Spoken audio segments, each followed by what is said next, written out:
Well, new at 6, many criminal cases can see trials dry up and leads go cold while the pain and anguish still burns hot for victims and their families. And this is especially true with sex crimes. Hello, and thank you so much for joining us this evening on TV, Roku, and wherever you're streaming us right now. I'm Trisha Keene. And I'm Ty Quinones. Metro Police has a unit dedicated to seeking justice in sex attacks, no matter how long it has been delayed. But some now are worrying the cold case unit could be put on ice. And 13 Chief Investigator Darcy Spears speaks exclusively to 3 different victims with one common plea: don't stop investigating. There are many reasons why a case can go cold. Police may have made mistakes during the investigative process. The DA may have declined to prosecute. There's also a significant DNA testing backlog. Regardless of the reason, Metro's cold case sex assault unit works diligently to bring victims justice that could come decades after the crime. Their work bridges the gap of time, but we've learned their time may be running out. Then when I went to go up to my door, he came up with a gun and took me in the car. You know, my whole world turned upside down. He made me pull off my clothes, and that's when that happened. Sharon, Sabrina, and Jessica share a traumatic bond. You think, this couldn't be happening to me. This isn't going to happen to me, ever, you know, ever. They're beyond tears over the unthinkable things that happened to them, and for years, they were beyond hope that anything would be done about it. Over the years, I just wondered and wondered. Decades later, we can put faces to the crimes thanks to detectives in the cold case sexual assault unit who refuse to give up.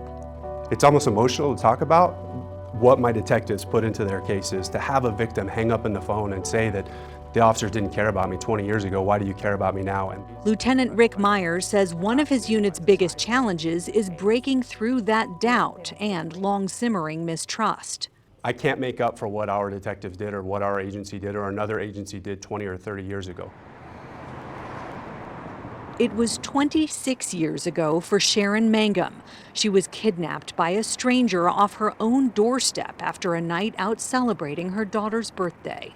I didn't get a chance to get the door open. He was there right with the gun. She says he drove her to the empty parking lot at the Broadacre swap meet. And he raped me and stole what money I had. And when he got through with me, he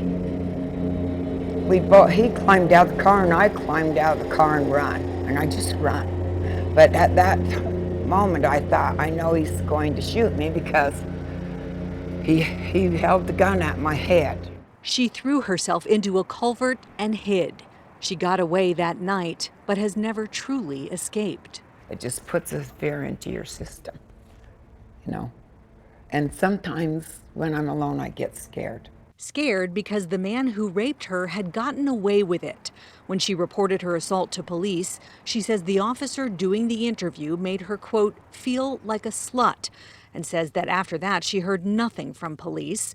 13 Investigates learned DNA wasn't analyzed, leads led nowhere, and the case went cold. Crazy for thinking that my love. Singing helps Sabrina Lavelle stave off the anguish of the night that changed her life. It was 25 years ago at her high school graduation party at Harrah's in Laughlin. And the next thing I knew, apparently, I passed out, but I really hadn't drank that much. She woke up the next morning partially undressed. I had no idea what had happened. It was super, super disconcerting. My best friend called the cops. She says it got worse from there.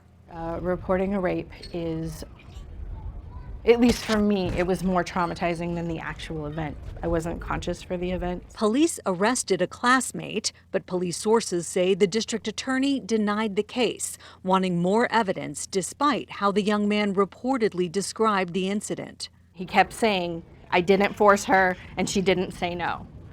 Well, how can someone who's unresponsive say no? 10 years later, he sent me a Facebook friend request. I literally threw my phone across the room. Sorry. It was hard.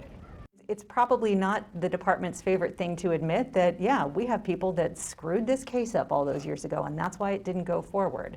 So that's got to be, one of the fine lines that you have to tread. We're not perfect. We are humans and we make mistakes, but when we own our mistakes, I've read a book called Extreme Ownership. If you own your mistake, you can only move forward from there. Then there's Jessica Kibler, also victimized by someone she knew, and an example of how complex these cases can become. Police records show she was raped by an acquaintance at knife point in an apartment at Shelter Island on Swenson. I thought he was going to kill me, so I just stood there, laid there, and I did what I had to do to survive. Every woman fears being in a situation like that. I feel like I froze. Jessica's paralyzing fear stayed with her to the point where she didn't even feel safe moving forward with the case right away. I knew him personally, and I was scared he was going to come after me. And so I needed time to figure out if I was going to go through with charges or not. Time passed, and police couldn't find her. I didn't have a phone, and I wasn't stable. I didn't have a home, really. What she did have was the lingering pain and confusion. It felt like my own self was being taken away from me. 5 years later, a DNA match came through Metro's backlog reduction program for testing sex assault kits. I was shocked. I felt so many emotions, but I was ready, finally ready. Andre Lamont Asbury was charged in her case in May. He's since been convicted and is serving a 5 to 12-year prison sentence. Court records show after raping Jessica, he went on to commit more crimes, including felony theft and robbery with a deadly weapon. Earl McMillan had been in prison for 20 years when a DNA test kit linked him to Sharon Mangum's case. Police call McMillan a serial offender and say when they confronted him about Sharon, he admitted to raping her and 20 other women. God only knows how many more than that, In Sabrina's case, her former classmate, Enoch Spina, was arrested earlier this month in Arizona. He's awaiting extradition to answer the sex assault charges in Clark County. Even if he's not convicted, knowing that they tried, that's everything. Metro knows each case is an everything case for the victim, and there are so many. 6,700 backlogged rape kits have now been tested. Investigations come next. We've done approximately 1,000 cases. About 500 hit dead ends again due to no new leads. They've cleared 173 with arrests or warrants and secured 26 convictions. Lieutenant Myers says it's just a sliver. But it will take a number of years for us to continue to work these and hold the suspects accountable. And you're doing it with a pretty small staff that appears to be shrinking. Correct.